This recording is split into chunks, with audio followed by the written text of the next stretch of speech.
I'd like to thank everyone for coming here tonight. This is our fourth rendition of the Alumni Hall of Fame Induction Banquet. The first three have been phenomenal, and my expectations for tonight are no different. I would first like to introduce Principal Jennifer Grace to give you an Edison moment.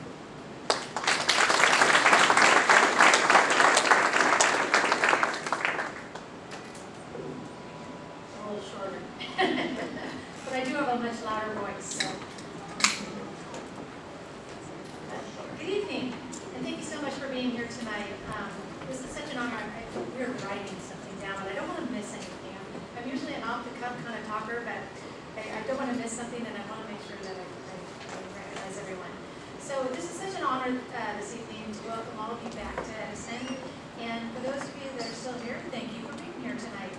I want to recognize and commend all of you for taking the time to give your donations to make this evening such a special event. This year we have 6 inductees to our Hall of Fame who have distinguished themselves in their careers and given back not only to the community but also to Edison High School. You are truly role models for our students and the entire Edison community. I can't wait till tomorrow. I understand that Thomas spoke to our students today, and the rest of you speaking to our kids tomorrow. It's going to be really special. I think to me, that's my favorite time, to see the kids hear from you and what you've been able to do, and so they can see what their future lies. So thank you so much for doing that. And I personally want to thank our Hall of Fame committee, led by the infamous Bruce Belcher. They have been working extremely hard this past year, and if I can have all the committee members please stand and to be recognized for the time that you put in every year to this event.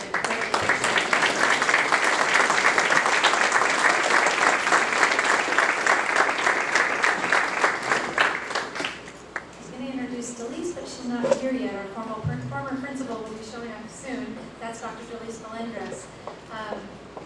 But I also want to take a few minutes to just recognize those that are around. We have a few administrators here this evening. First off, Joey Loomis. He's our Special Programs Administrator for our SAC department and also an Edison alumni.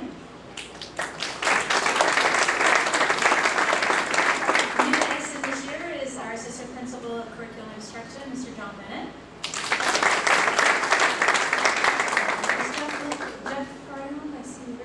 He's hiding. So Mr. Rich Boyce, our athletic director. I want to make sure to recognize him. And most of all, I know we have many staff members, prior and present, that are here. And if you can please stand, I want to recognize all of you because you are the reason why Edison is what it is. So if you are an Edison staff member, everyone, please stand.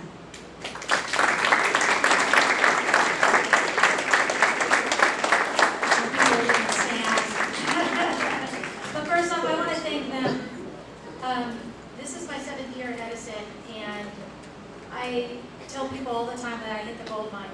I've been in education, this is my 26th year in education, and you never know what you're going to get when you go to a new school. And I got the opportunity to come here as an assistant principal, and this is my 4th year as principal, and I tell everyone that I truly hit the gold mine, and I hit the jackpot.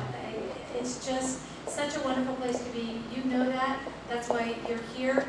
And for those of you that were inducted or have been inducted to the Hall of Fame, it's because of you is why Edison is such a great place. And so I just want to thank you again. Enjoy the evening. I'm going to hand it back over to Bruce. But again, thank you so much for being here this evening.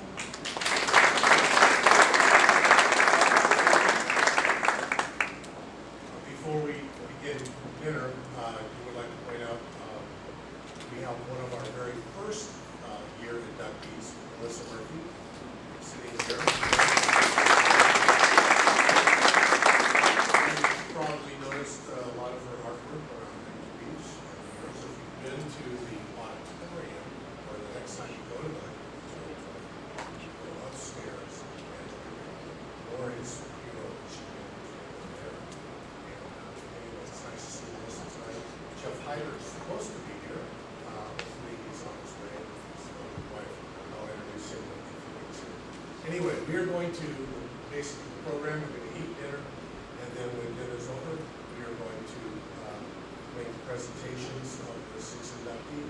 So tables 1, 2, and 3 want to head over to the dinner bar, and we'll call out your table number as we go through.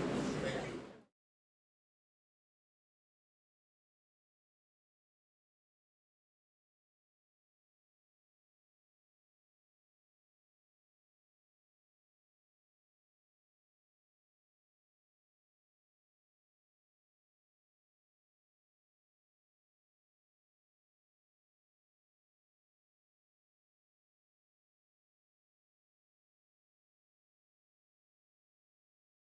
Inductee has selected a person to introduce them, much in the manner of the Hall of Fame for the NFL. Is kind of where I got that particular idea from.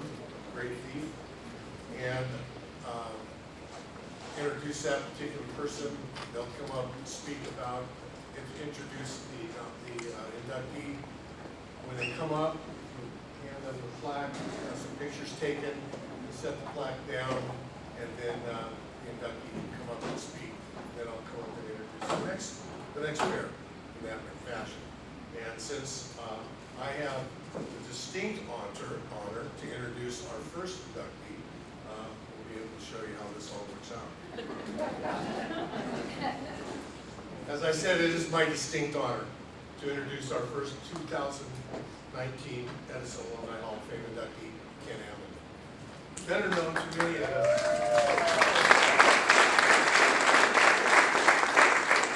Better known to many of us here tonight as Kenny. I've known him most of my life, or most of his life, and I just always know him as Kenny. It's been kind of interesting when he calls and he answers the phone.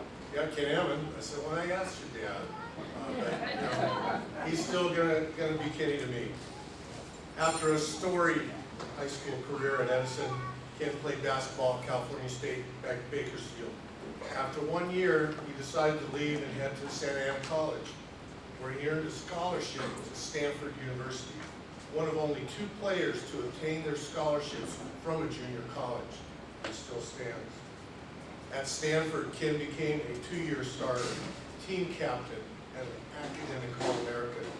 His 1991 Stanford team were NIT champions, and he was selected to the all-tournament team. He's in the top 5 all-time Stanford career three-point percentage and top 10 career free throw percentage at Stanford. After graduating with a degree in psychology, it was not a surprise to hear that Ken had entered the coaching profession. As a young kid roaming the sidelines as a ball boy for Edison football games, to watching his father and mother as teachers and coaches, it was in his blood. Most of his father's friends were teachers and coached basketball, football, and even soccer.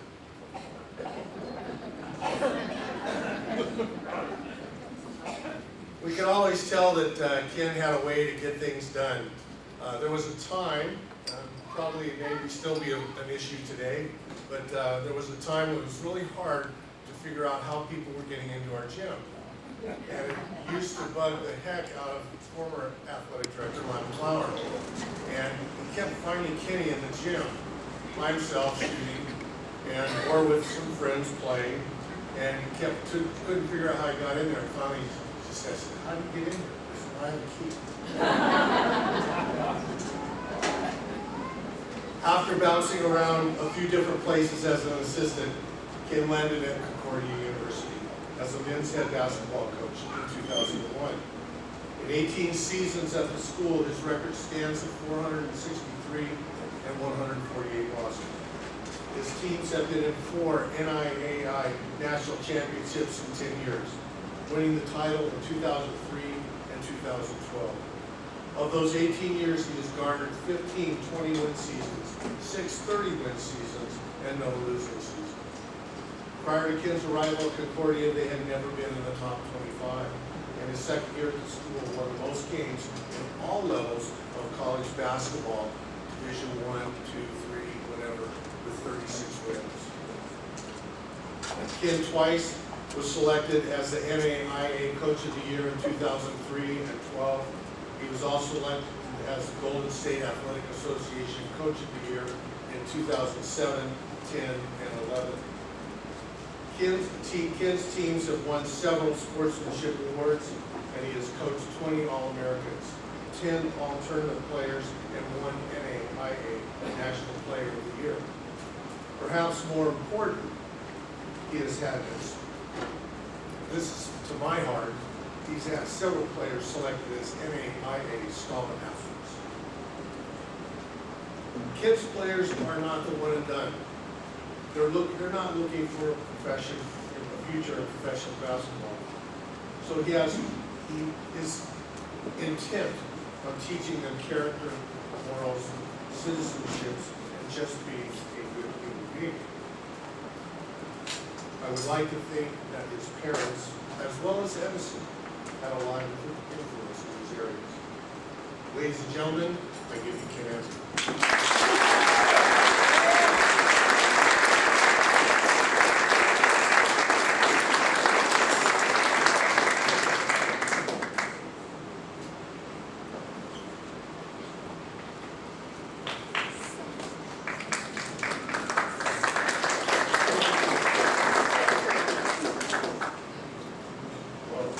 I'm Kenny B. You're still Mr. Belcher.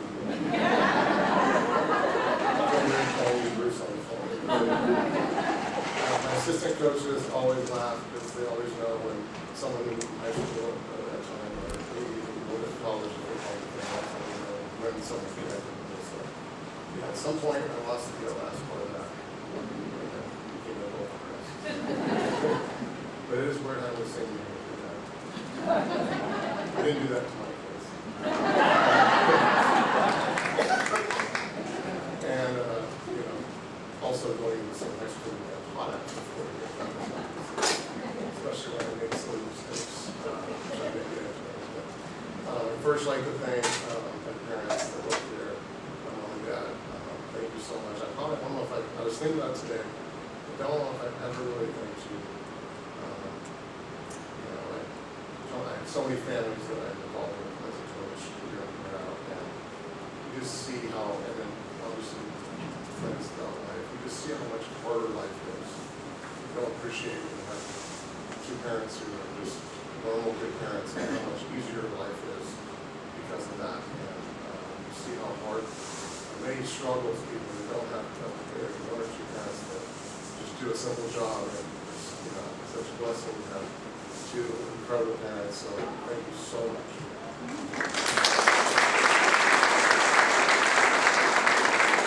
You ever think about it growing up, how about this? Never did. And my wife, I wish she could be here tonight, and most of my kids, I was surprised my son was here, so they had to run, and we started, this is not like we started this special needs, one of our children was high functioning obstacle. We started this basketball camp. We started weekly workouts. The parents loved it so much. We started that, and 2 months ago, I thought this was going Friday, Saturday, so I scheduled the very first workout tonight. One of my weaknesses is that stuff. So they had to be there, but I'm supposed to go. I'd like to say make me better every day. Right here. Okay. Usually I just shout really loud. So.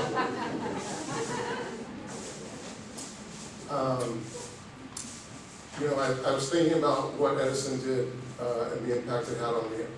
Almost all the lessons I learned from Edison, I learned before I even got here. This place I was here probably more, other than my own house I grew up in. I probably was here more than anywhere else. My dad took a job here when I was probably about 5 years old, and my mom got a job at Fountain Valley, and so they were both teachers and coaches, like Mr. Belcher said. And my mom was athletic director and coached a ton of teams at Fountain Valley. My dad was basketball coach here and started, and then coached me my freshman year. And I just grew up, I was a ball boy at Edison, and so being around all those people all those years, I feel like I grew up here.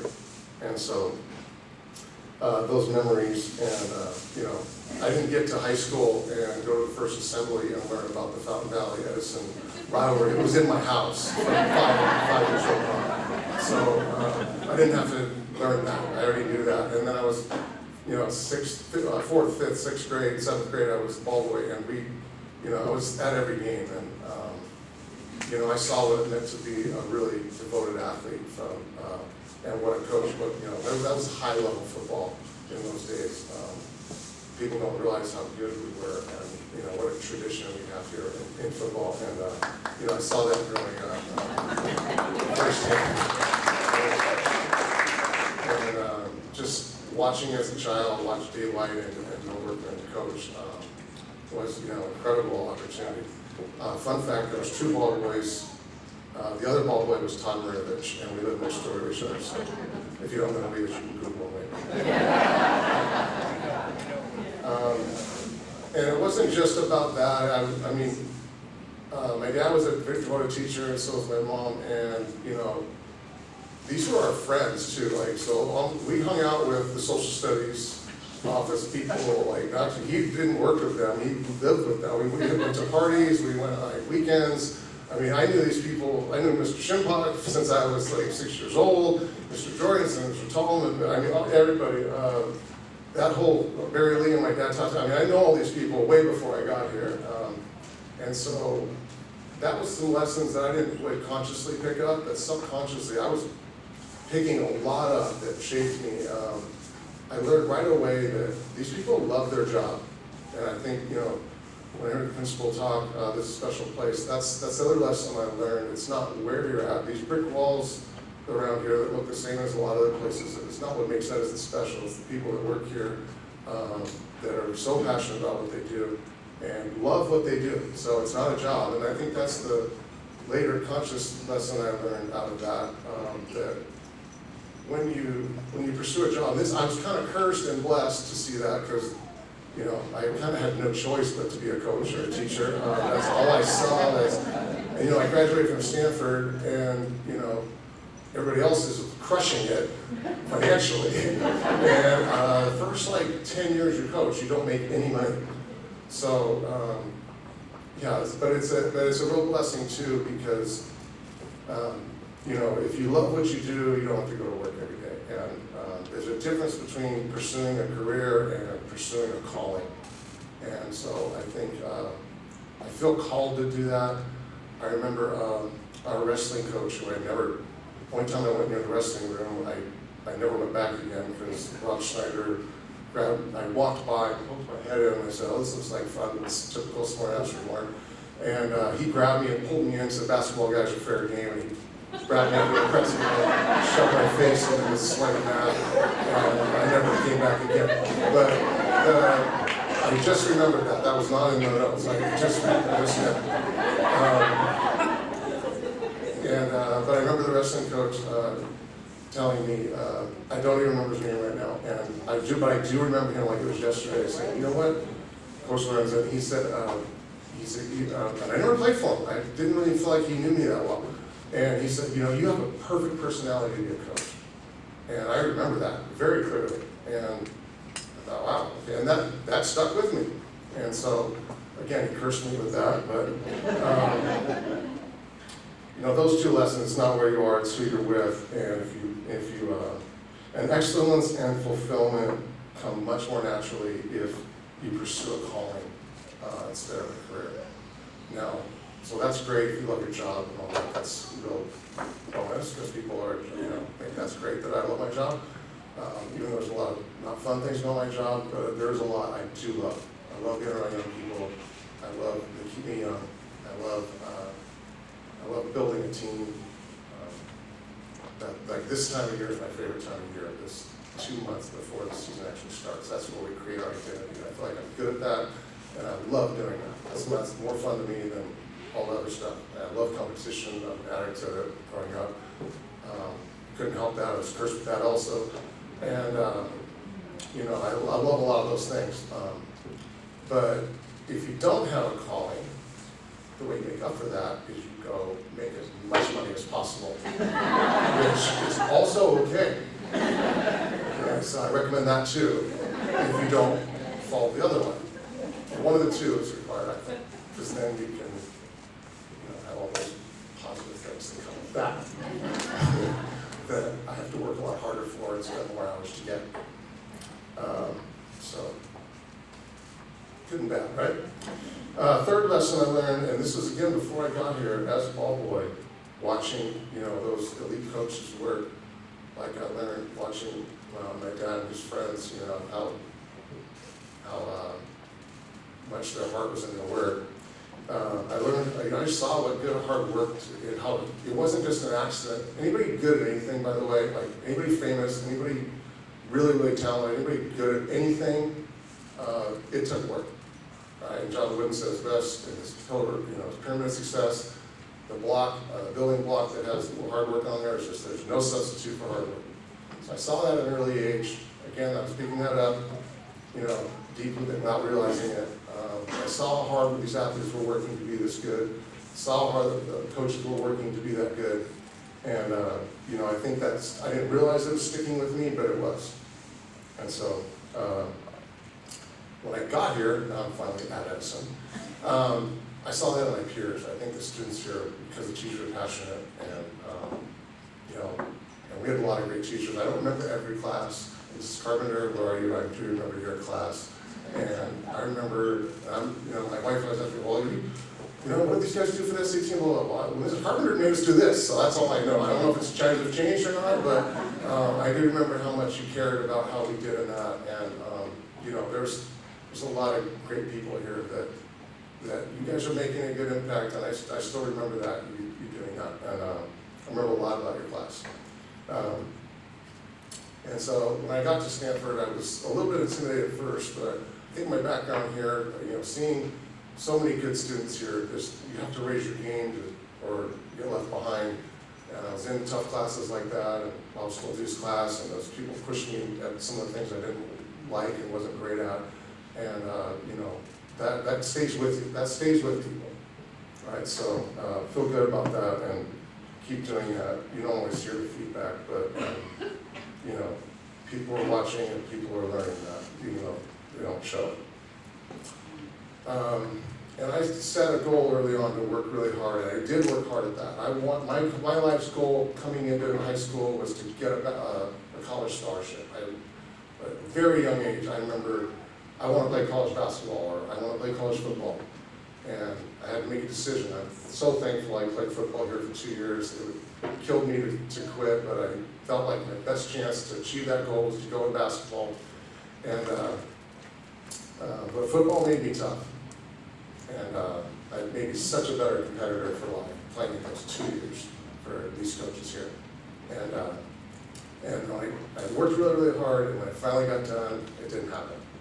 And I was pretty devastated. I didn't know what to do. For 12 years of school, that was my goal. And now what do I do? I didn't get a scholarship.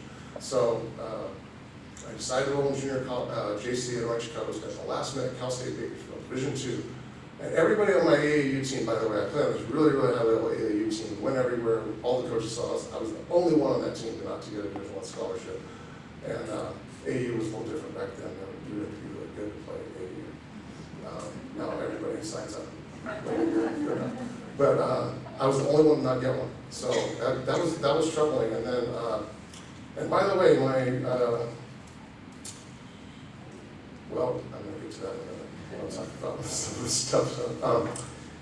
But I hit that roadblock, and but I got a scholarship. I went to Division II. I tried it, and then I didn't just choose to leave. By the way, that was one wrong thing you said. I got cut.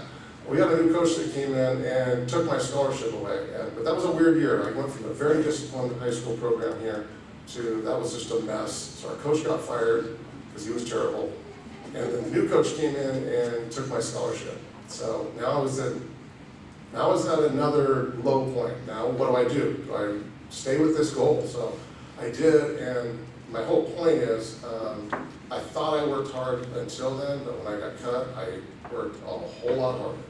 So there's always another level of work ethic when you fail that you can tap into, that you think you're working hard. And a lot of these high school kids think they're working hard and they don't. So keep pushing them. And then I was fortunate to, there's only a couple of people in history that have gone to Stanford, but the lesson that I learned here during my time here was paramount when I went there, because the lesson I learned here because I had a pretty easy life coming in. I had a very, very happy childhood. Parents were both teachers, and they maxed out on the positives. We had a motorhome and a boat, and we set out when school ended, and we didn't come back till school was about to start, and that was a long break back then. So it was about 3 full months of going lake to lake and water skiing, and so my life was pretty good, pretty easy. And I got here, and I was a little cocky and didn't think the rules applied to me. And my point for bringing some of these struggles up is because I'm really happy that Bruce got to introduce me tonight. I got suspended 4 times here, doing stupid things because I was cocky and I thought there were some rules for everyone and there were some rules for everybody else but me. And I had a really good way of figuring out which ones those were, and I could pick and choose. And I had to learn the hard way that you can't just do whatever you want, and because you think you're a good kid, or you rationalize it or whatever else.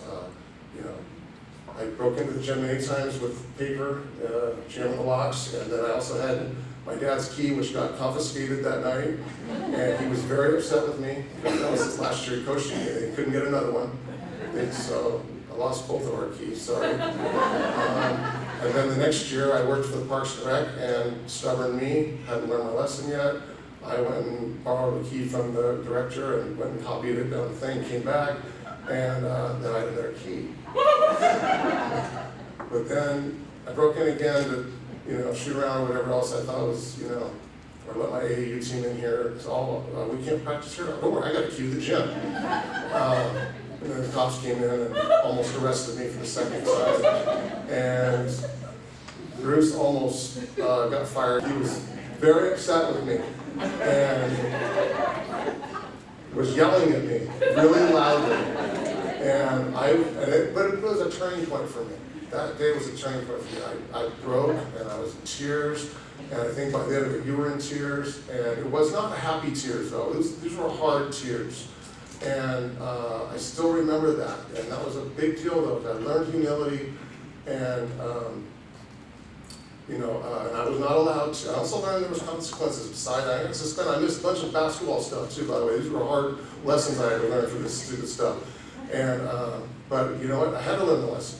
And I think back then we were willing to take and make kids learn hard lessons, and it's difficult now because we get so much resistance from parents. Back when I was an athlete, a student, coaches and teachers were seen as partners to help, part of the village to help raise children. And our parents welcomed adversity in our lives. Because adversity is good for us growing up. And now parents see us and teachers as a potential enemy to getting their kid to where they want to go. And they will do everything they can to remove it out of the way. So I'm very thankful that Mr. Belcher was very hard on me and didn't let me run for student body president. And I was really upset about that. I didn't think it was fair, but it was fair. And I ran for senior president instead, and that was fine too. But the point was, I had to learn some hard lessons and humble up and learn that it's not all about you. And isn't that an important lesson when you have a wife and children? Because if you don't learn it before that, you will learn it then. And being humble at Stanford when they tried to make you feel like you were big time because you were so smart. So I'm not that smart. I wouldn't have gotten here out of high school. I had to work really hard to get here and feel good about it, but I just got cut. So I knew my place, and I didn't think too high or too low of myself. I think that's important. I'm sorry to be going so long. Those 4 lessons kind of evolved into a real coaching philosophy that helped me be successful. There's a small college coach, NAI Division II coach, coached football for years and years in Washington. Never heard of him. His name's Frosty Westering. And he wrote a very simple book. The book is called Make the Big Time Where You Are. And I started, that just made sense to me. So many things in my life that were bothering me about what coaches were trying to do and people were trying to do, and their restlessness, and they're always searching and they're never happy. And it's because everybody's searching for that next big place, which they think is more big time than when you are. It's not just grass is greener, it's more than that. When you pursue something else other than yourself, but the point is you gotta make the big time where you are. Make where you are big time. And I've tried to do that at an NAI school and not Division II school. I do everything I can. I had a Division I experience as a student athlete, and I try to give I give all my players my best effort to give them the best experience they can have. And Concordia's got its good and it's got its bad, but we make it big time. And I think when you understand that big time is not a place, it's a state of the heart. Like my dad's history teachers here, a lot of teachers here understood this principle. It makes a big difference in your work. And when you learn that, it's not a place, it's a state of the heart. And that type of thinking, that mindset will help you.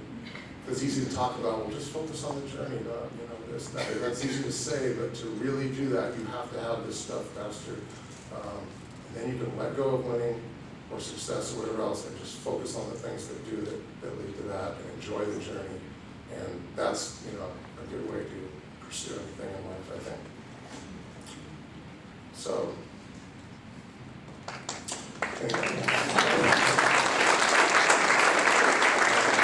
last quote, so again, thank you, Bruce, for introducing me. I feel like that is a full circle in life, and that makes me happy. John Wooden has a final quote. I liked it a lot. I think it says, don't get so caught up in making a living that you forget to make a life. And I really like that. Take that to heart. Put family first, and the rest is. That was nice to hear some of those stats, but that's not going to be in my tombstone, hopefully. And that other stuff matters more. So, but thank you so much for this honor. There's so many people that are. How do you pick? There's so many people to choose from. In my class alone, I can think of so many deserving candidates. So I'm really, really thankful and appreciative to be standing here. So thank you very much.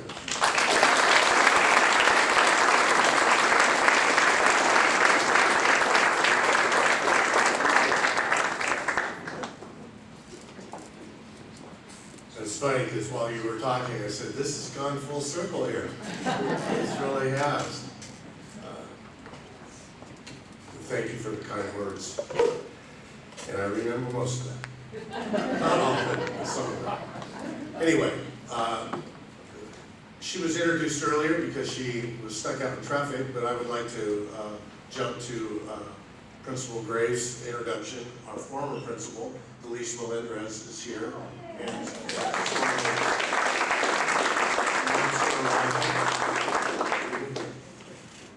she was responsible for giving us the opportunity to start this program. And she wanted me to do it a little earlier so that she could still be the principal when it first happened. And I said, well, no, we're going to do it in the fall, and we're very tired, but we'll bring you back. Anyway, our next inductee will be introduced by Lisa Casey.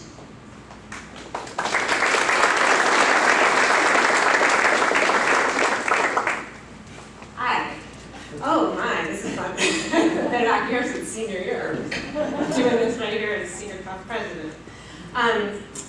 Great night for me. Not only do I get to honor one of my oldest and best friends, but I'm also here tonight with my brother who's being honored. So I would be remiss not to just tell you how proud I am of you. I had no idea you had all those accolades. That's what all new to me. I was sitting here so impressed. So, and not to get done by you, I'm also going to thank my parents. And I'm going to go one step further to thank my step-parents. Anyways, on to Shannon. Shannon and I have been friends since we were 13. We've been extremely close ever since because when you meet someone who's loyal and loving and has such depth of character as Shannon, you never let them go. Jen's an artist, and so after her years at Edison, she pursued her BA in art at UC Santa Cruz and then finished that degree at UCLA. In her mid-20s, she became an assistant to a documentary director, and her climb up the ladder in the production world started there. First as a production support, then as associate producer, line producer, and then establishing the coveted title of executive producer. Her filmography is impressive, with 22 credits under her belt, and working with people like Steven Spielberg, Davis Guggenheim, the Foo Fighters, U2, and many more, and telling important stories, like He Named Me Malala, where Malala Yousafzai, is that how you say her name? Speaks out about education after being targeted by the Taliban. Or the documentary Teach, where the education system is explored by those who know it best, teachers. But her most significant accomplishment came recently in the production on the movie Free Solo. This movie follows a gentleman who decided to, crazy guy, decided to climb El Capitan in Yosemite with no ropes, no support. And it's truly a remarkable story of just someone who was just out there to live his life and do him.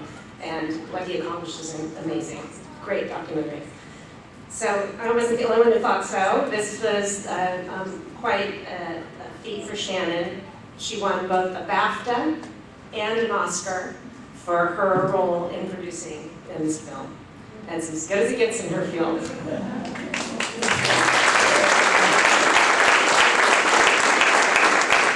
I was lucky enough to be up in LA that night at a party next door with all of those who love Shannon, and it was just one of the best moments of my life. Like seeing her in that moment where she just was on top of the world, at the top of her career, and receiving that award, the best.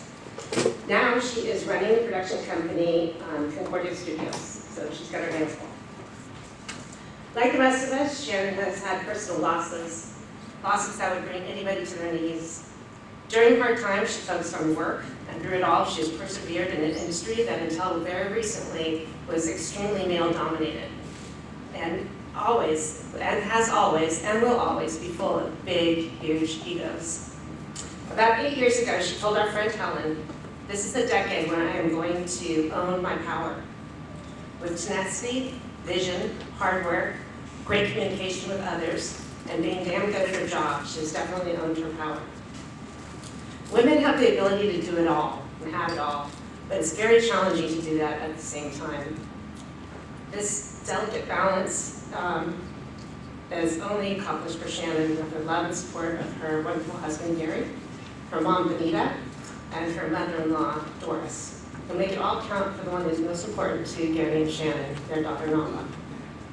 Shannon, so proud of you. I'm so honored to be here tonight to celebrate you. You're such a terrific person, and I'm so inspired by you every day.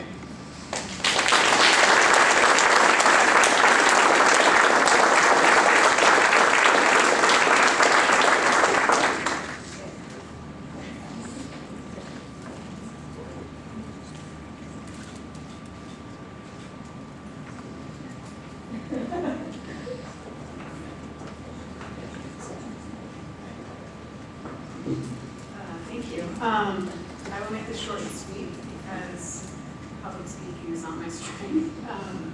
There's a reason I'm behind the camera, not from it. But I do want to say how grateful I am to be acknowledged this way. It's very, very special, unexpected. And I do want to thank people that are here, especially my mother, Benita, who has been a great example of a woman who's very strong, and her voice in my head from a very young time, her saying, you know, when you get out into the workforce in your 20s, you'll probably end up working until you're well into your 50s and 60s. So it's really important not to follow the money, but to follow what you love. And you have to wake up and go to work every day, do something that's productive and in service, and enjoy it, because that's a long time to be doing something. And I followed that. And at Edison, I was not a sports person. I was an artist and sort of a quiet person that could go very unnoticed. And so this is very special to come back and be awarded this. And I'd also like to thank my husband, Gary, who supports me to no end.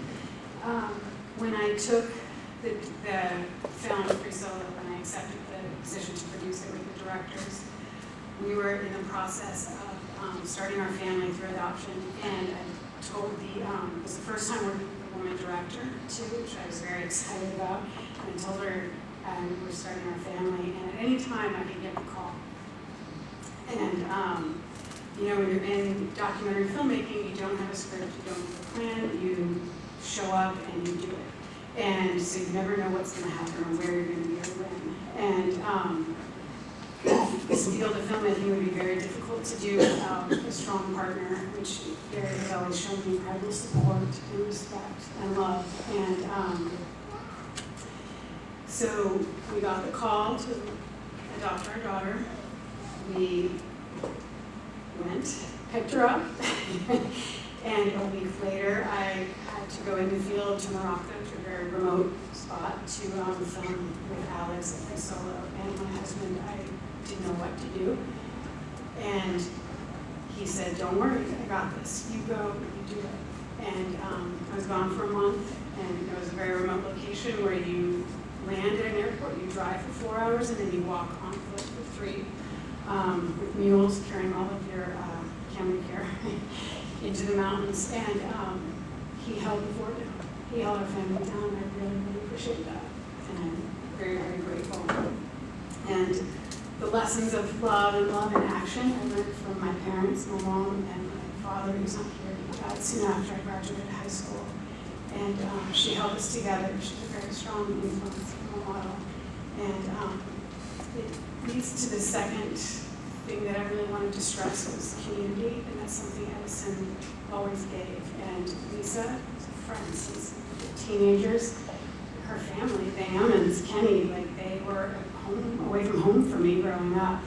And all of the teachers here, all of the students, just the sense of community that I received was a strong foundation for going out into the world, into an industry that's not as supportive as sometimes you would like it to be. And it gave me the confidence and the strength. And the one great thing too that's come out of the Oscar and winning that award was also, again, a sense of community. I've received so many emails, so many texts, and it really felt like the award I received was the award for everybody in my community, and it was great to be able to share that, and great to be able to share that now. So thank you so much. I feel very honored to be here.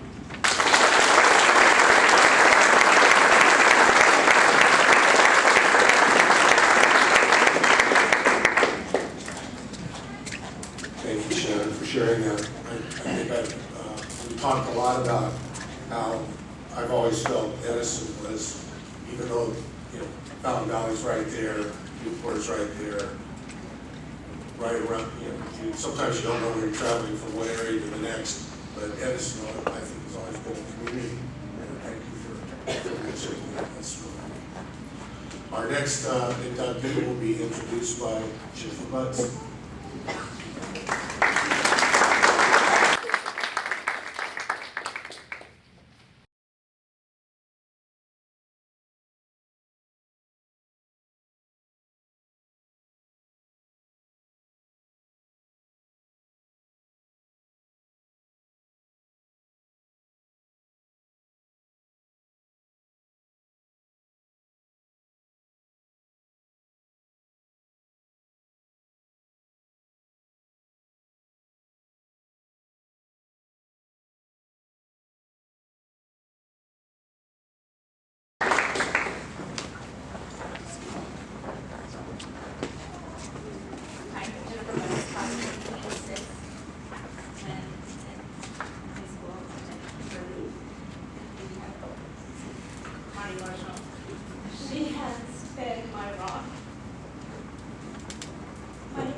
she's always just blown me away. She's such a mindful something. She's always achieved it. Leaving our world here in Huntington, moving to Vegas. Broke a little piece of my heart that I'm so proud of her and all her accomplishments. And just charging through with walking up and being featured in magazines, Vegas magazines featured her a few times. She's been involved in Make-A-Wish Foundation and has just really helped them raise a lot of money and about a little over $2 million and has granted over 500 wishes for the kids.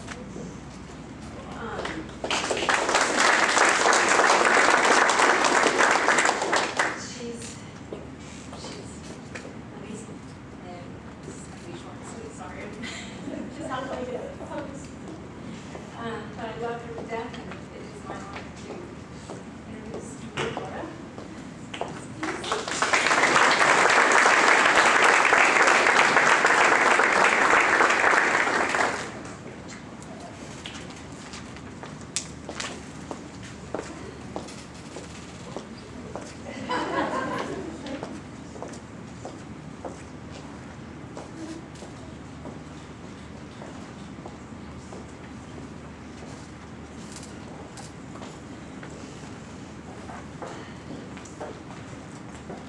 So I'm feeling pretty good about making it up here safely.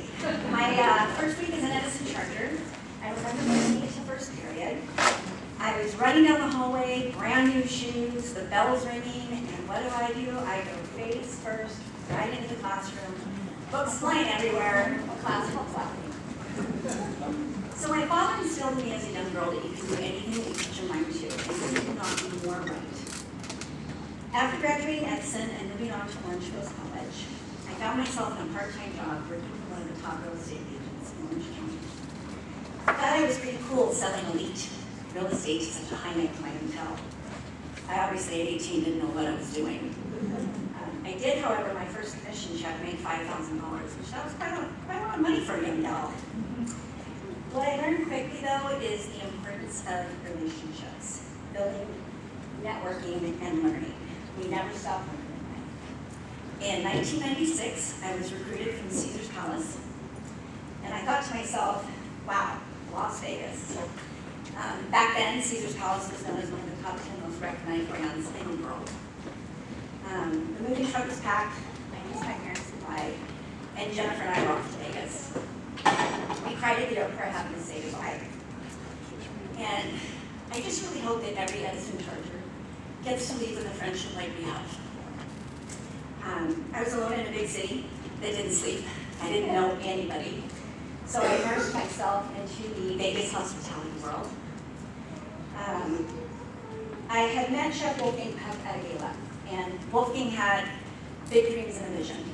And he had put out a job offer, and I was super happy at Caesars, so I had said thank you, but no thank you. And they came back maybe 2 months later. So I thought to myself, I'm one of those people that everything happens for a reason, so I accepted. I was with Chef Wolfgang for 20 years. I became a partner in the company, and very proud to say that I established one of the top catering companies in the country.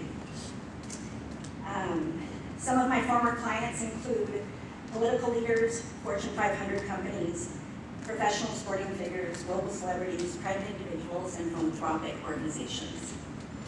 I planned dinners for President Clinton and President Obama. I don't discuss politics or religion.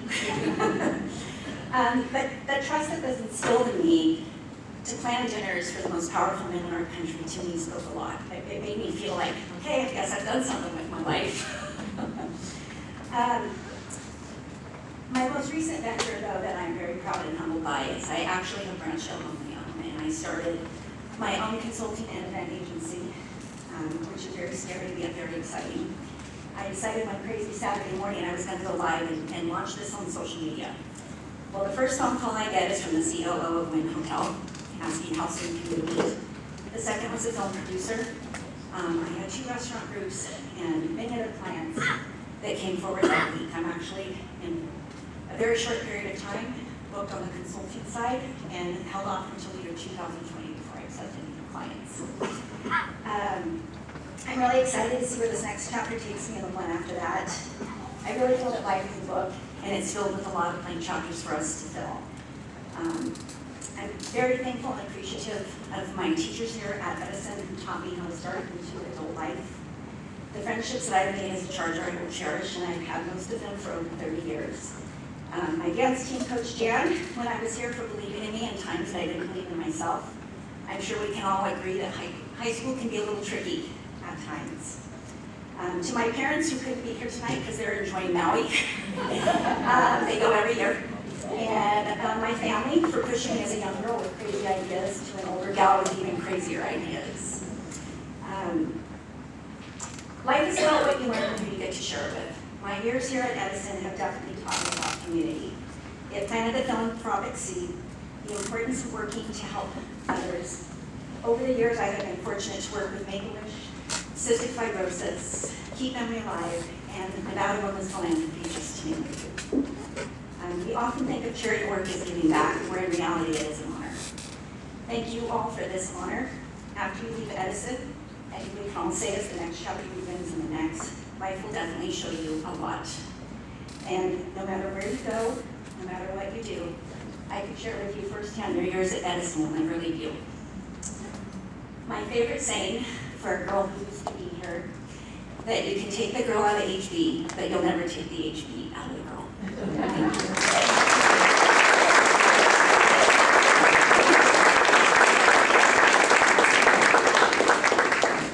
Well said, Kimberly. Well said. Our next inductee will be introduced by Andrea Young.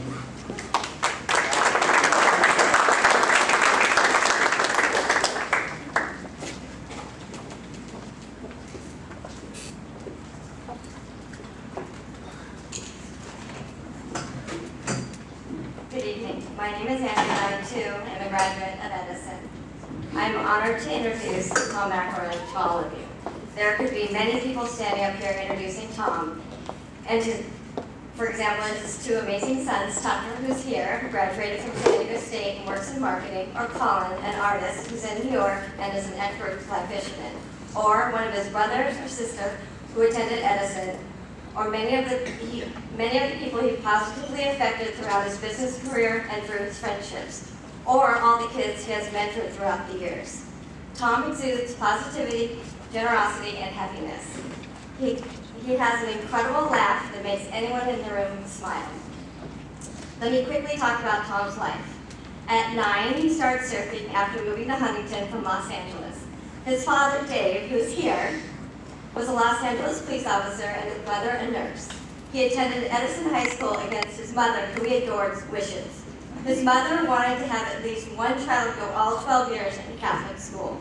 But surfing was way too important to Tom, and Mom and Dave didn't have a surf team or a volleyball team. Tom got his way, and that was the beginning of an amazing surf career. He surfed for the Edison team, the OCC team, and the National Surf Team. He came to a crossroads one day and had to figure out if he was going to be a professional surfer or finish college. He chose college and attended San Diego State, majoring in graphic design. As you will hear in a moment, that was a very wise choice. Side note, when Tom told his father he wanted to be an artist and study graphic design, his dad's response was, "You'll never make a penny doing that and you'll live on the streets." But his dad did ultimately support his decision. After attending San Diego State, Tom went on to follow his passion. He formed his own marketing company, McElroy Communications, which he ultimately sold to one of the largest advertising agencies in the world. McElroy Communications designed logos and marketing plans for some of the most prominent surf, sports, skate, and video game companies, Vans, Tony Hawk, Mammoth Mountain, Microsoft, just to name a few. He also designed the Huntington Beach 100-year anniversary surfing logo. Tom was also approached by O'Neill's surf brand because of his knowledge in brand building and grassroots marketing. He went on to build O'Neill's business by 50% in just 2 years. But most notably, Tom was the co-founder of Volcom Clothing and designed the iconic Volcom logo, which you still see every single day internationally. He officially retired when Volcom went public in 2005. To keep himself busy, he went on to consult with many new companies, young CEOs, and has invested in several emerging brands. He also has given back to his college, San Diego State. He's on the board of directors, chairs the Alumni Engagement Committee, and now sits on the athletic committee, and teaches creativity classes here and there. What also gives him great satisfaction is he has mentored students for the last 12 years at both San Diego State and Newport Harbor. These students, and now adults, continually reach out to Tom, year after year, for his advice, and he loves to help them out. But his ultimate happiness is to jump on a surfboard and catch waves every morning for a couple of hours, and I mean every single morning. It's my privilege to introduce Tom McElroy.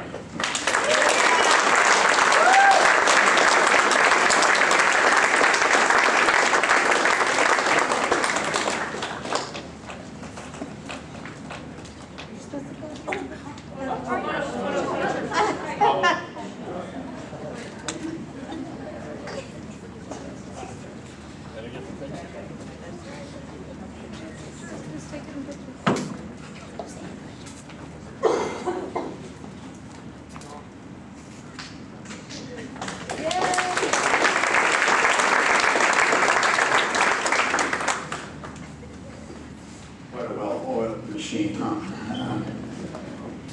What's going on? Well, first of all, I just want to congratulate all my fellow inductees. It's such a privilege to be within such a great group, and you seem like all great people, and I'm very excited about all of us.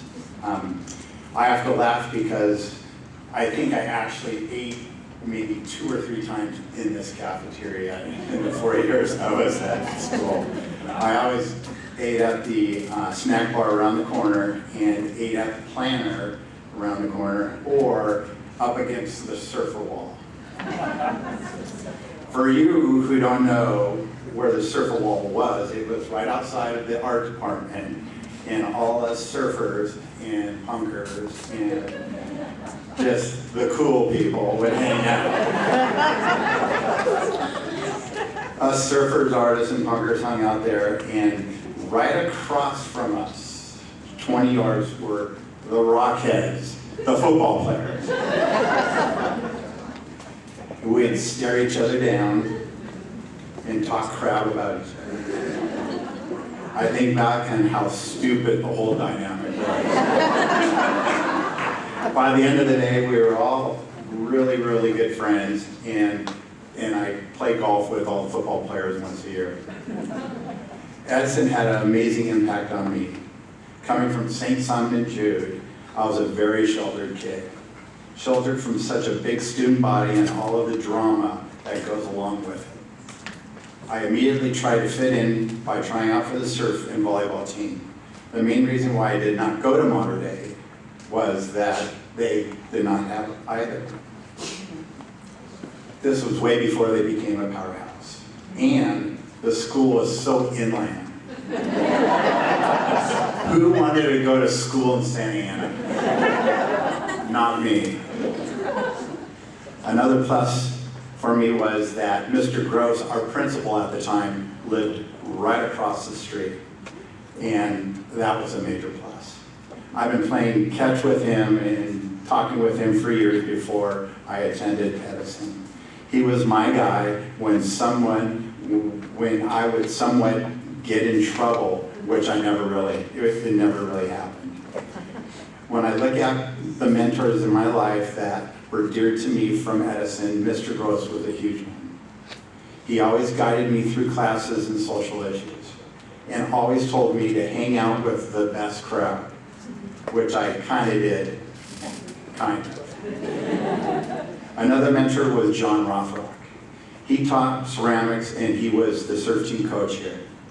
He took me under his wing from day one and always gave me sound advice as I matured into a young man. He was the president of the National Scholastic Surfing Association National Surf Team, and we together traveled the world and experienced so many different things. He was my worldwide guardian. John passed 14 years ago, and God rest his soul, and I know he would be proud of me for receiving this honor. There were so many other teachers that affected me in both positive and negative ways. Thank God there was more positive influences. The student body at the time was awesome. Even though we were all so different, we all still wanted to beat the Barons. That damn cheer still is in my head every day. Even my kids had to hear it almost daily throughout their lives. Edison taught me the 4 pillars of what I teach kids both in high school and college. I teach them that luck is by design. I was always told, McRoy, you're so lucky. And I'd get so pissed off. Like, really? I'm lucky? And I never figured it out because I always had to work my ass off to be successful. The 4 reasons why I was lucky was that I pursued and I was very passionate about what I did. I took risk every day, even though I was scared to lose everything. I surrounded myself with people that are better than me and believed in myself when I was faced with personal adversity. I still teach students, if you follow these 4 mantras, then you will have success. I'm so honored to be here with my family, friends, and my new family. Andrea, my fiance, and myself are so lucky to have found each other decades after Edison. And along with her daughter Savannah, her wonderful parents, awesome siblings, and nephews and nieces, they have accepted me from day one. The bonus is that most of them are graduates of Edison. I want to thank each and every one of them for being a major inspiration in my life. I have friends here that I've known since I was 12, from surfing and body surfing right down the street here at Brookhurst. Pat, thank you for attending. I want to thank my major mentors, my mother and father.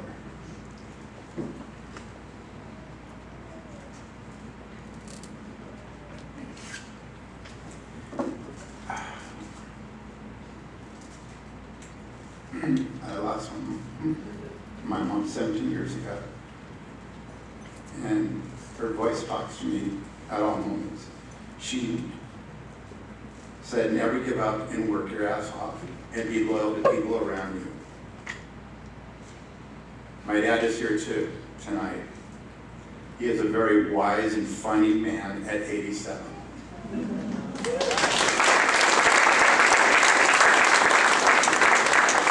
Dad, you were another huge influence in my life. You taught me integrity, to be aggressive, and always strive to be the best. Even when life throws hardships at you, you are the man. My siblings and their way better halves are awesome now, and we're always behind all my ups and downs. Joe, Luann, and Janet are here tonight. Thank you. You guys make me laugh daily and make me not take life too serious. Thank you for your support over the years, and I'm lucky to have more sisters. I have 3 brothers and 1 sister, so now I have 1 sister, so I'm happy. Most of all, I want to thank my 2 boys, Colin and Tucker. They are amazing. Tucker's here tonight, and Colin could not make it because he lives in New York. They have become incredible young men who chase their passions, and that passion is what excites me. I am the luckiest man in the world to be surrounded by their energy and my loving family. Edison was an incredible place to go to high school. It was a safe environment that offered so much. I took a lot of different classes outside of general ed. I learned how to weld, fix cars, design and draw architectural plans, and pursue my favorite classes, which were my art classes. We had an amazing art department that inspired my talents. In closing, there were many ups and downs in life that have challenged me, but it all made me the person I am today.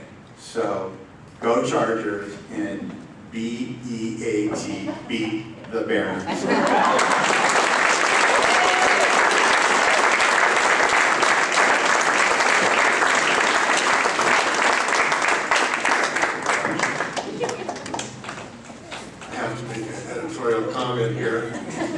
unfortunately, we don't have those classes anymore.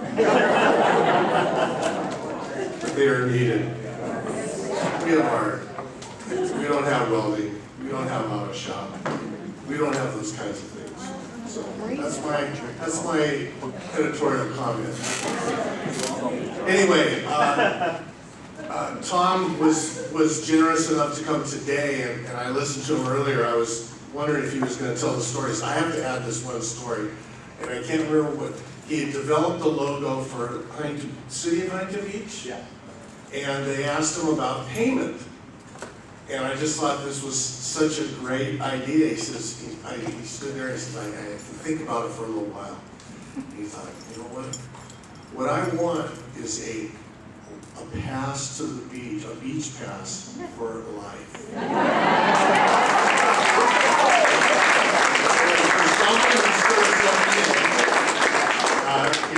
He goes down, he waits till Zorn gets his kids out of the water, and then he goes in the water right after him. But I just thought that was one of the, I was telling my wife that on the way, we're driving here this evening. I thought that was really great. What's that? It's tax-free. Tax-free. That's awesome. He talked about passion, and I think when I retired, I talked about that, and Dave White talked about that. There's a bunch of people that are sitting in the back and a few others over here that retired from this school. And I think if there's one word you can say is passion. Tom talked about that. Our next inductee talked about that today when she was talking to the science students about finding your passion. Kenny talked about, it is a theme. And I think, not to take anything away from what anybody says, but when you can find what you do and it doesn't seem like a job, you're not going to work, you're going to enjoy what you want to do, then you're going to be successful and happy. Anyway, to introduce our final and still not, and one of the best inductees that we've ever had, Dave Hanlon.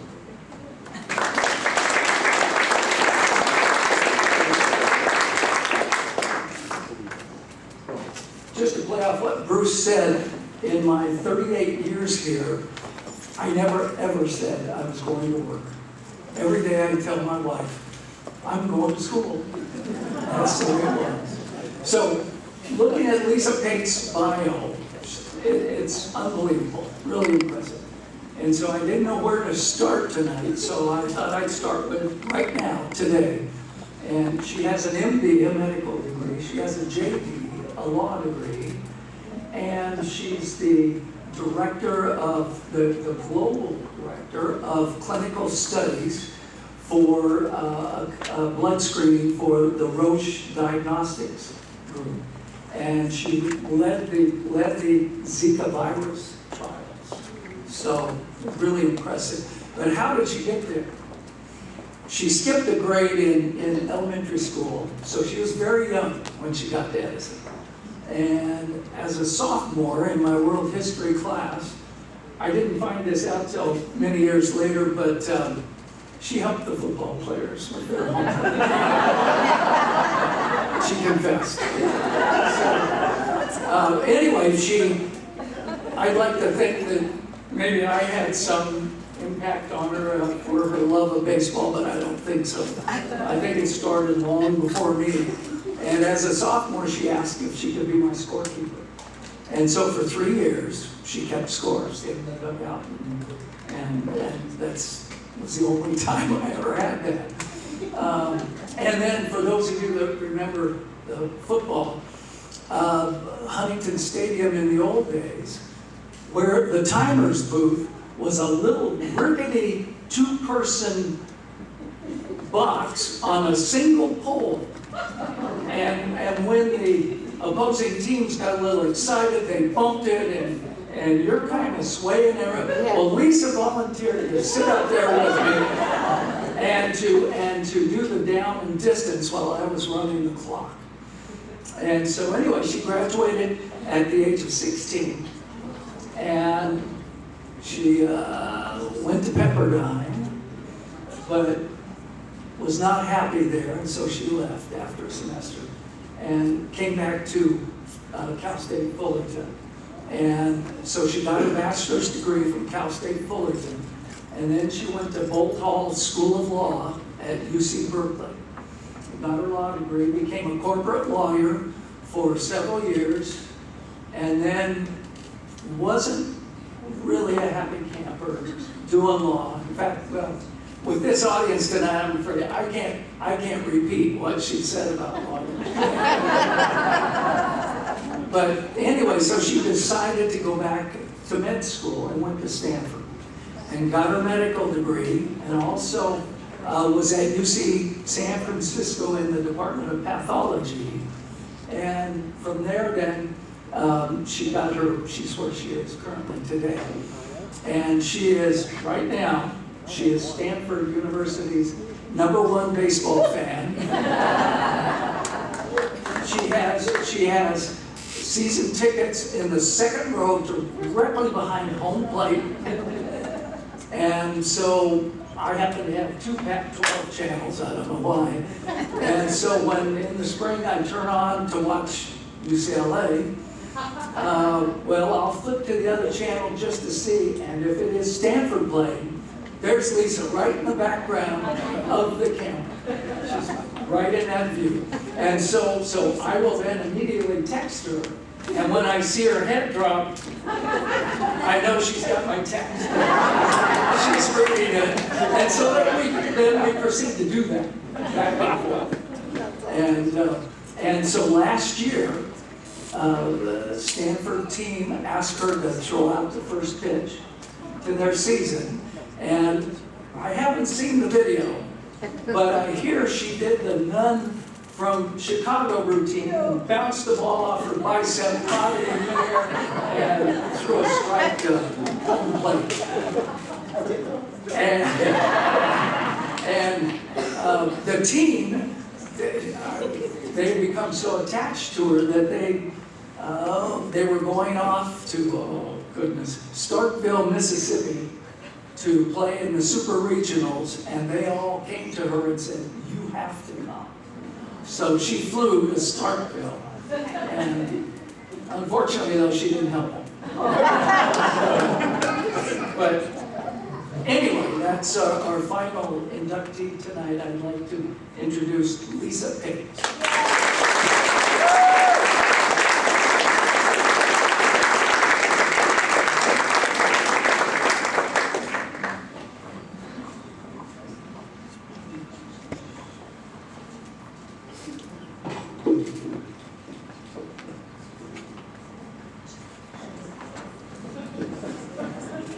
So it's good that I'm not running from the law, because you can literally see them every pitch.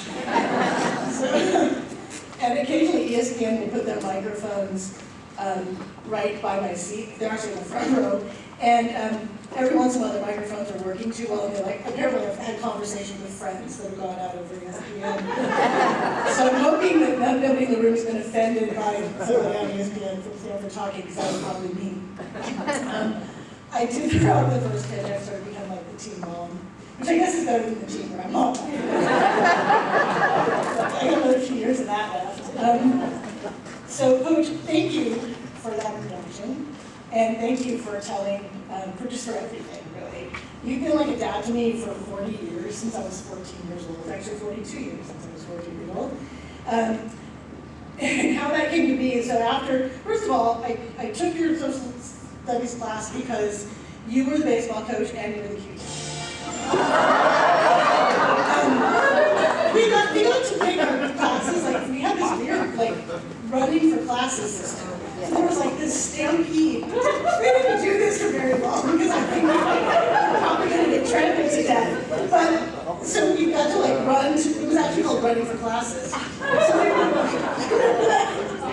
So we would pick what class we wanted to go to, who we wanted to be teacher, and run how to get there. And so I fortunately got in. And I did ask him if I could be the scorekeeper for his baseball team. And I liked baseball before, but it really became a part of my life at Edison, and I'll get to that in a minute. So I became friends with Coach. First of all, I still call him Coach because in high school, I knew him too well to call him Mr. Coleman. That just seemed kind of stupid. You wouldn't call your dad Mr. Coleman. And, well, my dad is Mr. Coleman, but Mr. Kate. And like, I couldn't call him Dave, because you can't call your high school teacher by their first name. I mean, even in college, that gets a little weird. By the time we were in med school or law school, it's like, whatever, we don't care. Especially in medical school, everyone was younger than me anyway, so I called him whatever I wanted to. Same lawyers. How I got to a coach first was, there was a rainy Saturday game. I think it was like the third week of the season, so it was in March. It doesn't rain here very often, as I'm sure you're all aware, but it was raining that day. And my dad was supposed to pick me up. My dad was, he didn't have a great average on the number to pick any of us up. Like, seriously. So I was, the players all went into the locker room and they changed their clothes and they came out and they went home. And then I was still sitting there, and there were no cell phones. This was 1978.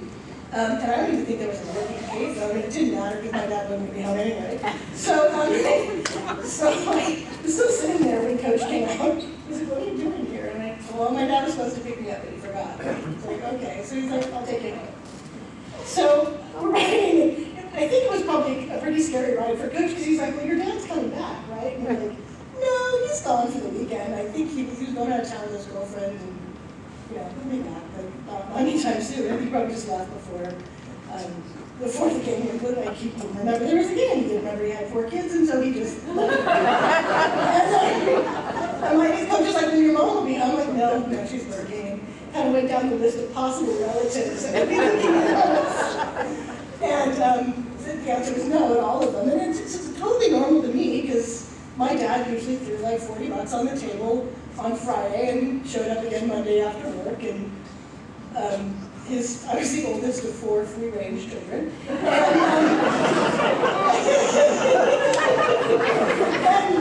And we made it work. We'll order pizza, we'll go get stuff to cook, it's okay. And we should totally at the time seem normal, like, why is he all interested? He was going to be in my house, he's not going to be there, I'm not going to handle it. I got this. And I was about to get out of the car after people would drive in, he's like, I think it must have been uncomfortable because here's my phone number. If anything ever burns down, he didn't say those. I'm just imagining what would have prompted me to call him. But if anything, just let me know that you're okay, and I'll see you Monday. So, and that began a journey of him basically having my back and looking out for me since I was 14. I know.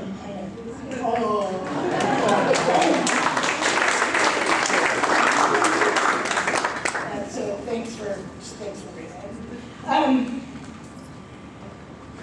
I can't adequately express how grateful I am that I chose your sophomore history class, and I'm really grateful I'm not the first person who described that. I was worried about that.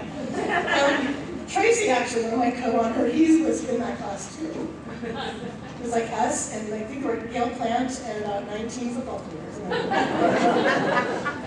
One of them was Greg Preble, whose brother is here with me tonight. Greg was one of the loves of my life, and unfortunately died in 1992. And we'll be honoring him. I have jerseys for him during our we were each one day. I want to thank Bruce Belcher for teaching me something I learned to do. I need every day, which is he taught me how to drive.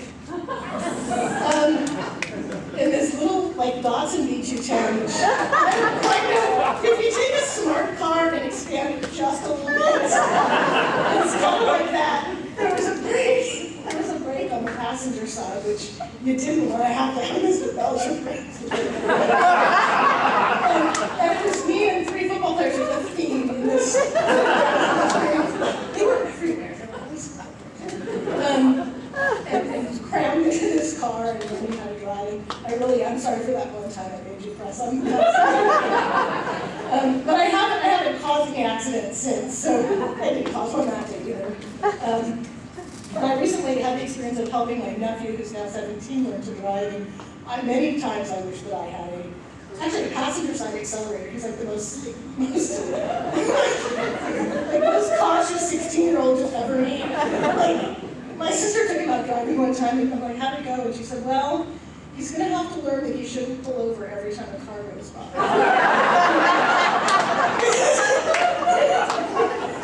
He's learned that. But,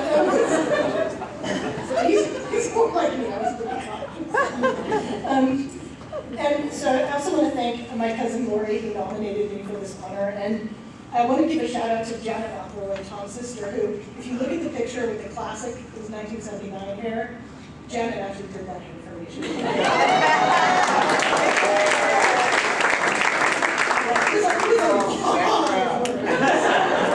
not really how my hair was. But it still it held up, I guess.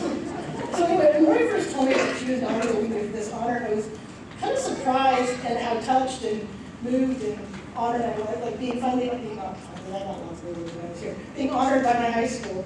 And I couldn't quite figure out why it meant so much to me. Because it was high school. I've done a lot of other stuff since then. And I told some friends, and they're like, really, your high school has a Hall of Fame? And then my favorite question is, what are you going in for?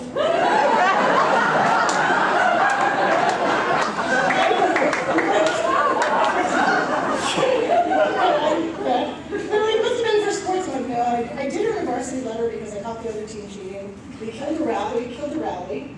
And the cheating was there were twin brothers on the Fountain Valley team. They did Fountain Valley. So it was like the icing on the cake. And one of them was having a really hot day at the plate, and the other one wasn't. And so when it was the one that was not having a good day is trying to come up in a crucial one out, people on second and third, the twins changed jerseys. And I saw them because I was a 15-year-old girl, and if you want someone to keep an eye on a 16-year-old boy, I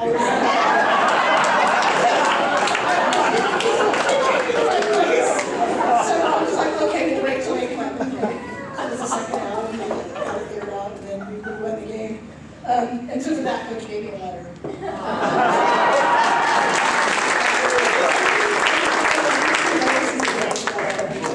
I never did get a jacket. I should probably do that. And so, but I thought, maybe, like, I had this moment of thinking, I've finally become that ever elusive thing, popular in high school. It was 39 years later, but it was still like, I think it still counts. I was still popular adjacent, because as you mentioned, I did help football, baseball, whomever, whatever the sports season was, I helped a lot of people with their homework. There probably are still copies of my biology study guide somewhere. But I know, so my cousin who's sitting there, she would even ask for help. Laura was a cheerleader class of 1978, and I admired her from afar, because she hung out at this little kilo, I don't know if it's even still there, where the football players were, and where like the popular kids were, and I would occasionally like wave to her, and she would acknowledge me. She was always very nice to me in high school. I had like 7 cousins here. They were not all nice to me. And Laura was, I know who wasn't. So, like looking at my notes, trying to figure out where I am in the story. So, the more I thought about it, about why Edison meant a lot to me is, why it means a lot to me to be here tonight is because Edison really means a lot to me. As you probably gleaned, I had a fairly chaotic childhood and upbringing. With revenge children and all. I don't know that my parents were that different than most of my friends' parents, because there were a lot of people who had divorces, and a lot of parents who retired early from parenting. Like,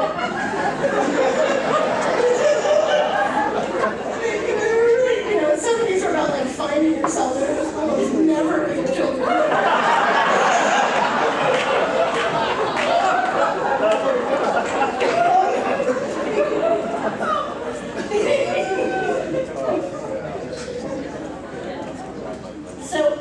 I went to 10 different schools in 8 years. So Edison was the school I went to the longest. When I started here, actually didn't want to come here, I wanted to go to Huntington. Because my grandparents had gone to Huntington, my parents had gone to Huntington. I'm like, Edison, it's not even named after the city, why would I go there? But we lived in a place where this is where we went. So when I started, it was the second largest school west of the Mississippi, second only to Fountain Valley. There were over 4,000 students here. We had a 10-period day, which meant the freshmen went to school from 11 in the morning until 5:30, which Tom was probably really happy about. Tom was in my algebra class first period, or 5th period actually. Like, he got up, had a nap, had some donuts, he was all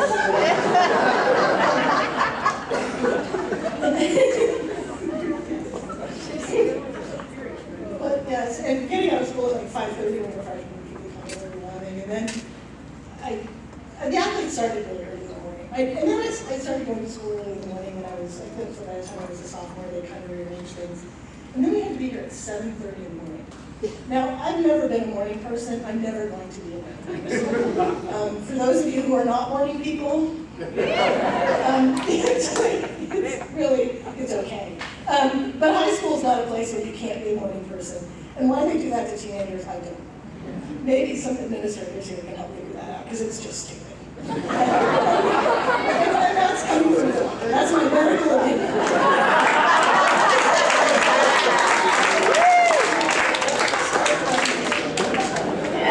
Maybe 10.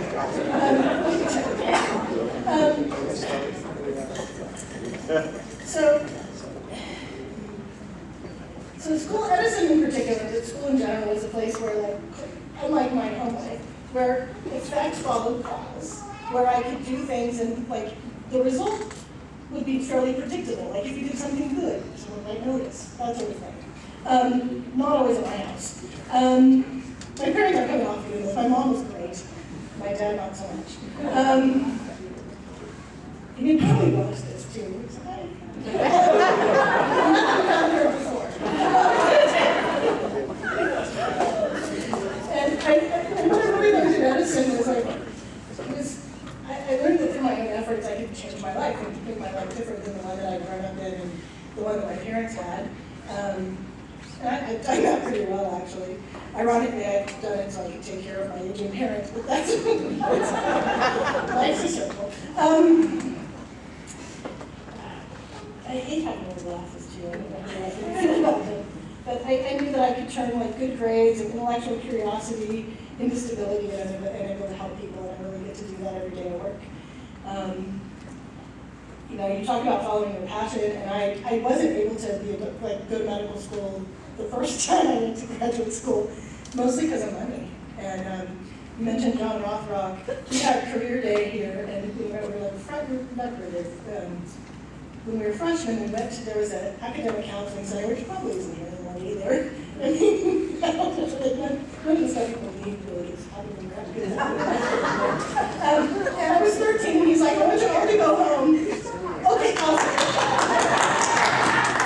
That's awesome. Okay, so good for us. So the message of this meeting was go home and talk to your parents about finding out if you have money for college.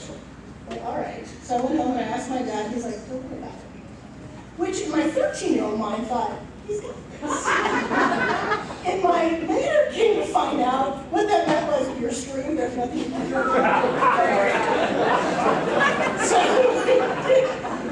So one of the reasons I did leave Pepperdine, but one of the main reasons is my dad didn't pay my tuition. The part of the tuition he was supposed to pay second semester, so I couldn't get a job and make enough money, and I didn't really like it there anyway. So I came home and I was determined to go to school and be able to pay for it and not have to depend on anyone to get me through school, which I did over and over and over again. I'm still paying off medical school. I'm almost done.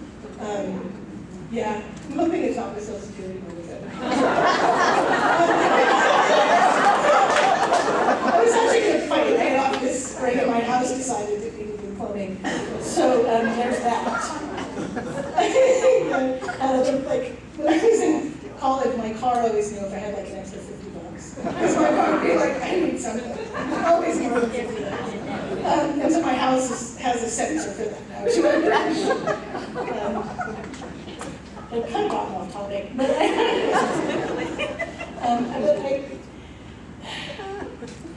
so the people that are here tonight, my cousin Lori, who nominated me, my cousin Jill, my friend Jennifer Peters, who, like many of the people in this room, we met, I think, on the first day of high school. I don't remember exactly that way, but Jennifer does. We have a bench over there that we met at every morning to talk about, what crazy family happened, what crazy shit happened at our house last night. Because her family was a little ahead of mine in the crazy part. And we still actually, it's strange how long you can talk about that subject. We don't get on the bench anymore, but there's other places. Her husband, John, who has been a really good friend ever since he married me after 26 years ago, and he's in the very special category of friend spouses, or the people that you hang out with on your own if you know, even if your friend isn't there. That's a very special category. Most of the people are like, yeah, they're okay, I'll hang out with them. And then there's a small category where like, my friends don't even like their own spousal budget, I care. That's also a small category. And it's a pretty dynamic category too, that's why.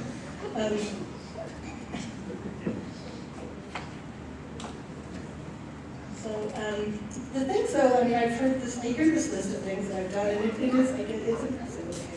And I often think, like, have this dissociating moment, like, how the hell did I do that? And I don't really know the answer, other than I worked really, really hard, and didn't really take my eye off the ball, except if you're into law and moving back to medicine, actually, because I did take my eye off that for a while. But the things that I'm proudest of are not actually things that you can read on my resume or my bio. And one of them is that I still have friends from high school and family from high school that are actually friends of mine now who will show up to celebrate with me. A high school teacher who I've known for 42 years who was nice enough to, and his wife, were nice enough to come here for me tonight. I'm proudest that I've been on my own financially since I was 16 years old. Put myself through college, law school, and medical school. As I mentioned, still paying that off. I probably should have brought a tip jar.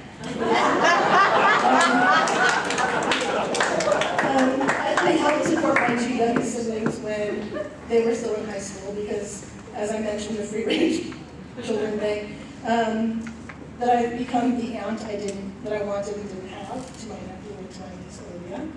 I've helped my nephew Zachary, who's lived with me, he's now 17, aside from teaching him how to drive, sort of. He's lived with me since he was 6. And his mom was me too. And he's a really kind and generous and funny and smart. He's also a giant, he's 6'5". But I've had a role in helping to give him the life that we never had, which is, you talk about breaking things in generations. I think we've actually done that, which is pretty awesome. I've become the kind of mentor that I never had and always really wanted. And that's kind of an expanding circle of people that I try to help. If you ask me for help, I'll probably give it to you. Unless I don't have the money and can't possibly do it. We get to families, ones we were born into and the ones that we make. And I've made a really excellent family and it keeps growing. As Coach mentioned, it's expanded to include this Stanford baseball team, which is awesome.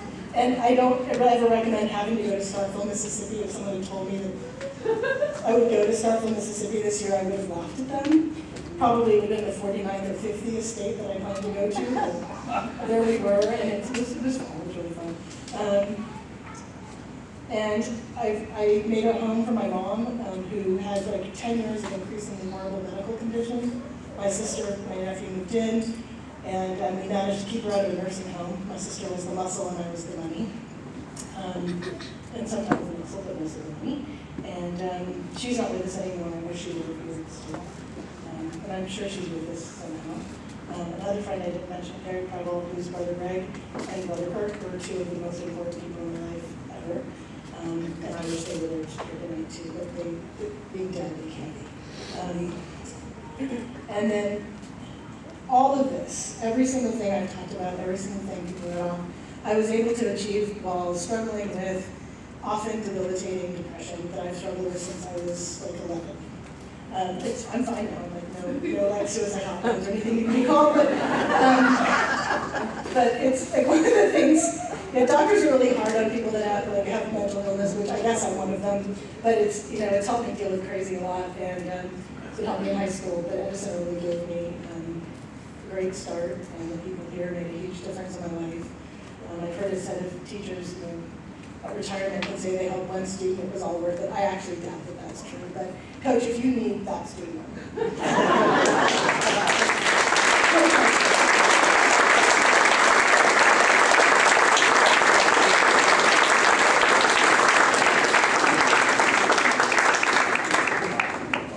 I have another profession for you.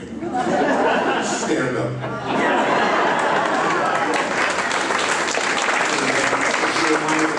Thank you very much. I hope you're as impressed as I am. I think when the committee sat down and we had, I think this year, 22 nominations that we looked at. And the 6 people here tonight stood out, and I think it's pretty obvious why. And I think for the staff that comes to this, and they go back and they tell people, they go, it's one of the greatest nights. And we've got a lot of great nights at this school. You know, we've got obviously Golden Key and the Athletic Hall of Fame night and all that stuff. And this has just been something that's been created to hear these stories and your reactions and to hear how Edison impacted you. I think is phenomenal, and I truly enjoy it. The vases or the flowers on each of the tables are a gift to anyone at the table that would like to take them. And we have a couple extra up here. The plates obviously are for and the stands are for the inductees. And I believe, Jennifer, there's a t-shirt. There's t-shirts for each one of them as well, an Edison 50th anniversary, which we, this is the 50th anniversary, the game, the Fountain Valley game. The Fountain Valley game is on the 25th or 6th, 25th, whatever Friday is. Anyway, there's a lot of activities that's coming around there. I encourage you to come and to see that. There's been great seeing a lot of old friends, and I'd like to thank everyone who helped me put this together on my committee. I'm running through, clicking through, the wheels are spinning, but nothing's engaging. I'm not sure. It's a sign of old age. Thank you very much.